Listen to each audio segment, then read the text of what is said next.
Hey, what's up? It's Common Guys, and today we're going to go over Clash at the Castle. What a pay-per-view, and honestly, the ending is what got me. So here we go. The show starts off with a punch because we get the I Quit match, AJ Styles versus Cody Rhodes for his undisputed belt.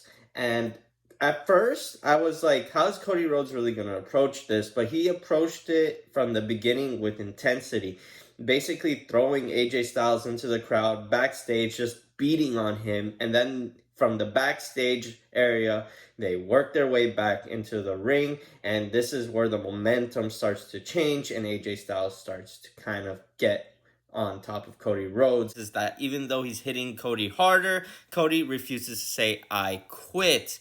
So AJ handcuffs Cody Rhodes and starts beating him with belts, kendo sticks, and chairs. But despite all that, Cody keeps resisting saying the words, I quit. So it's at this point where AJ Styles' frustration reaches a climax and he notices Mama Rhodes in the crowd front row. And you know what happens when Mama Rhodes is involved? He literally gets out of the ring, starts to poke at Mama Rhodes. Mama Rhodes doesn't like to be touched, so she slaps him. He works his way back into the ring, but Cody Rhodes has flipped the handcuffs so that he can have mobility in his arms and throws a steel chair at AJ's face, pushing him back onto a table that Cody had set up earlier in the match.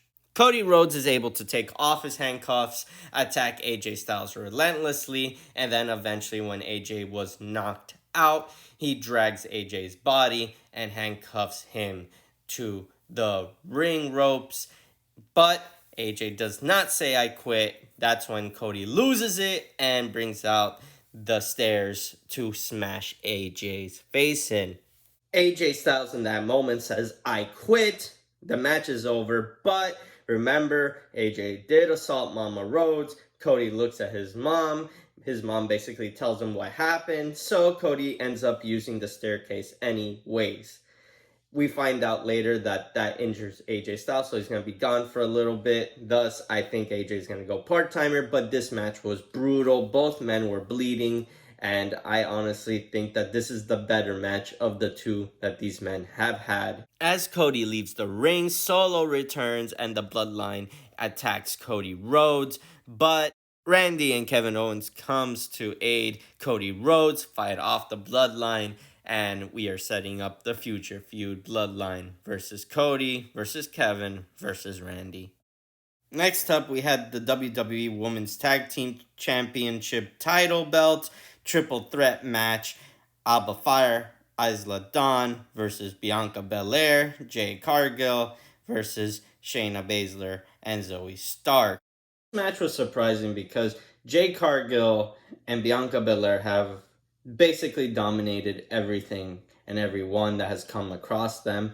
And I'm happy to announce that because it was a triple threat match, they have actually lost the title. No, they didn't get pinned, but Alba Fire and Dawn have won the belt, pinning the tag team of Zoe Stark and Shayna Baszler. I like this because it honestly allows Jade Cargill and Bianca Belair, which should just be on a singles run at this point. Next up, we have Sami Zayn and Chad Gable for the Intercontinental title belt. Basically, it's the same story we've seen play out on Raw, and it's Chad Gable insulting the Alpha Academy, bringing them to the side of the ring, and trying to get a good one over Sami Zayn by cheating his way to victory using the Alpha Academy. There comes a point in the match when Chad Gable gives Maxine Dupree Sami's belt to smash his face in. Chad Gable starts to distract the referee, but you know how it goes. Maxine refuses to do something dirty to help Chad win. Chad goes ballistic on everyone, while Chad is too focused on dealing with the Alpha Academy drama. Sami Zayn kind of grabs Chad and throws him on top of Maxine's hurt leg.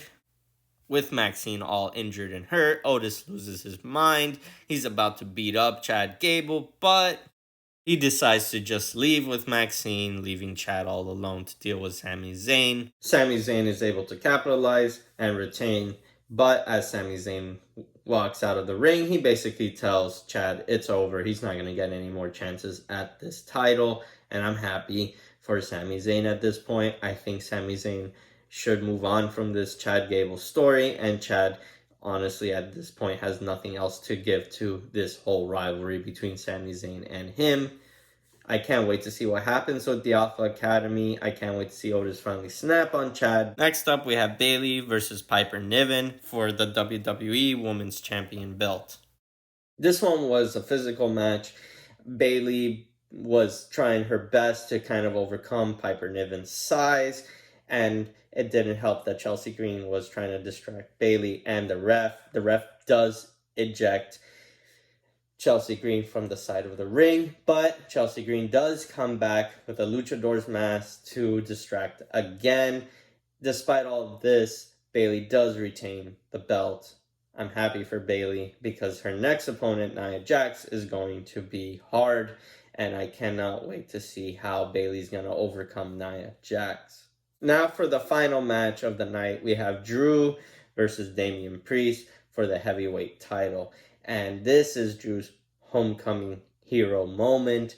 The whole crowd wants to see Drew win. They're chanting Drew McIntyre and booing Damian Priest out the building. And honestly, these two men give it their all. I mean, physical, lifting Drew up into the air, Drew lifting Damian up into the air. Basically, these two men feel almost like two unmovable objects. But we do get a scare. Damian gets tied up with the ring ropes. This was not supposed to happen at all, and Damian got hurt. Yes, he fought the rest of the match, but you can clearly tell that his ankle is badly hurt because of this. I am scared he might have to vacate. Despite Damian just being on one leg throughout the match after that spot went wrong, he still gave it his all, basically trying to deliver all his signature moves on one leg. I have to give it to Damian Priest. He didn't quit. He just powered through the pain. Drew, for his part, was a very safe worker. Now Drew delivers a Claymore, but the ref gets knocked out, and a new ref comes to the ring. It is CM Punk. CM Punk is the menace. CM Punk has promised that he's going to make Drew's life a living hell, and he's here to deliver because he does count 1, count 2, but does not count to count 3, and basically smirks, giving him a peace sign and a 2 sign, saying, hey, it's only a count of 2, even though Drew should have won. Drew goes ballistic, and CM Punk delivers a low blow. CM Punk leaves the ring. Drew is basically hurt because of the low blow. Damian Priest capitalizes, gets a pin on Drew because the ref has recovered, and that's how the match ends, with CM Punk taking pictures with the fans and Drew basically going ballistic in the ring, screaming at CM Punk and everybody in the world for his loss. I find this kind of funny. I think Drew's best bet is going to get the Money in the Bank briefcase and basically hold on to that so he can get his win.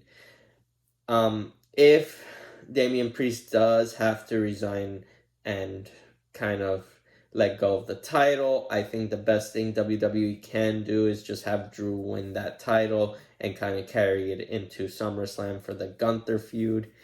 I'm hoping that's not the case with Damian Priest, but injury is injury, and at the end of the day, you want these workers to be safe and ready to be able to fight again, not push their bodies to the max. We'll see what happens on Monday Night Raw.